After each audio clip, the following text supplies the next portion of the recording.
Workers at a Lamar's, Iowa dairy plant have now agreed to terms on their first union contract with the Dairy Farmers of America.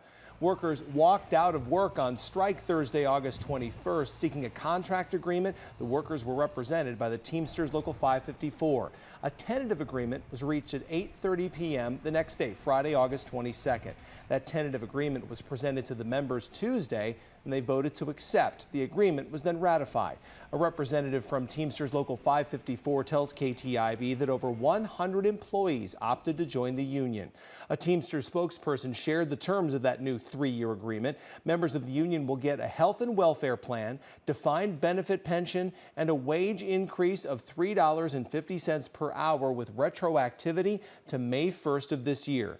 The Teamsters spokesman also told KTIV in a statement, quote, "The members are very happy and excited about their new contract. They look forward as Teamsters to building their relationship with management so Kemp's Dairy can become a leading workplace in the future for the Siouxland area," end quote.